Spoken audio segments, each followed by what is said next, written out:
Promo Tamil viewers எல்லாருக்கும் வணக்கம். இந்த வீடியோவில் சிறகடிக்க ஆசை சீரியலில் நாளைக்கு என்ன நடக்க வாய்ப்பு இருக்குது அதை பற்றி தான் டீட்டெயிலாக பார்க்க போகிறோம். இன்னைக்கு என்ன நடந்துச்சுன்னா, மனோஜுக்கு டீலர்ஷிப் கொடுத்தல சந்தோஷி அவர் மனோஜோட கடையும் அவர் பிராண்டையும் ப்ரொமோட் பண்றதுக்கு முடிவு எடுத்திருக்காரு. அதுக்காக ஒரு ஆட் எடுக்கணும்னு நினைக்கிறாரு. அதுவும் அந்த ஆட்ல அண்ணாமலை குடும்பத்தில் இருக்கவங்களே நடிக்க வைக்கணும்னு நினைக்கிறாரு. ஆரம்பத்துல மனோஜுக்கு அதுல விருப்பம் இருக்காது. சார் அதெல்லாம் சரி வராது சார்ன்றாரு. ஆனா சந்தோஷி அவர் முடிவுல ரொம்ப உறுதியா இருக்காரு.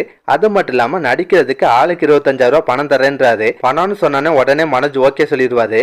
கடைசியா மனோஜ் ரோஹினி கிட்ட, நீ பாட்டு வீட்டுல போய் உண்மையெல்லாம் சொல்லிடாத, அவங்களுக்குலாம் நம்ம பணம்லாம் கொடுக்க வேணாம், மொத்த காசையை நம்மளே அமைக்கிடலாம், அவங்க ஓசியாவே நடிக்கட்டுன்றாரு. அதை கேட்டு ரோஹினி ரொம்ப பெருமைப்படுறாங்க. நம்ம புருஷன் அப்படியே நம்மள மாதிரியே இருக்கான்னு சொல்லிட்டு பெருமைப்படுவாங்க. அதுக்கப்புறம் மனோஜ் ரோஹினியும் வீட்டுல இந்த விஷயத்த சொல்றாங்க. நாங்க கடையை ப்ரொமோட் பண்றதுக்கு ஒரு பெரிய ஆட் எடுக்க போறோம், அதுல நீங்க எல்லாருமே தான் நடிக்கணும்ன்றாங்க. அப்போ கூட முத்து கேட்குறாரு, நாங்கள் நடிக்கிறதுனால எங்களுக்கு என்ன பிரயோஜனம், ஏன்னா எங்கள் வேலையை விட்டுட்டு நாங்கள் வரோம், எங்கள் வருமானம் போச்சு, அதனால நடிக்க வந்தால் எவ்வளோ பணம் கொடுப்பேன்னு கேட்பாரு. அதை கேட்டு மனோஜுக்கு ஷாக் ஆகுது.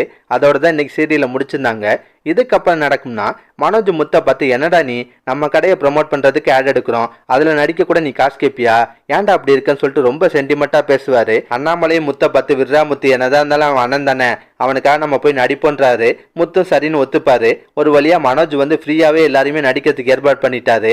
இதுக்கப்புறம் நடக்கும்னா, அந்த ஆட் எடுக்கும்போது இவங்கெல்லாம் ஒழுங்கா நடிக்க தெரியாம சின்ன சின்ன தப்பு பண்றாங்க. அதனால அந்த டைரக்டர் கோவப்பட்டு திட்டுவாரு. ஒரு கட்டத்துல முத்துக்கு செம டென்ஷன் ஆகுது. யோ என்னையா விட்டா ஓவரா பேசிட்டு இருக்க, பாவன் ஃப்ரீயா நடிக்க வந்தா ஓவரா திட்டுறன்னு சொல்லிட்டு கோவப்படுறாரு. பதிலுக்கு டைரக்டர் உண்மையை சொல்றாரு. உங்க எல்லாருக்குமே நடிக்கிறதுக்காக நாங்க 2 லட்ச ரூபா பணம் கொடுத்துருக்கோம்னு சொல்றாரு. அதை கேட்டு எல்லாருக்குமே ஷாக் ஆகும். இதுக்கப்புறம் நடக்கும்னா, மனோஜை பிடிச்சி எல்லாருமே விசாரிப்பாங்க.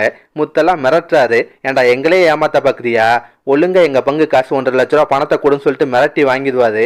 அது மட்டும் இல்லாம மனோஜ் ரோஹினியோட பங்கு 50,000 ரூபா இருக்கு பாத்தீங்களா, அதையும் புடுங்கி விட்டுருவாரு. இந்த மாசம் வீட்டுக்கு நீ 50,000 ரூபா பணம் தரணும்ல, அதுக்கு இந்த காசு சரியா போச்சுன்றாரு. மொத்த பணத்தையும் புடுங்கி விட்டுறாரு.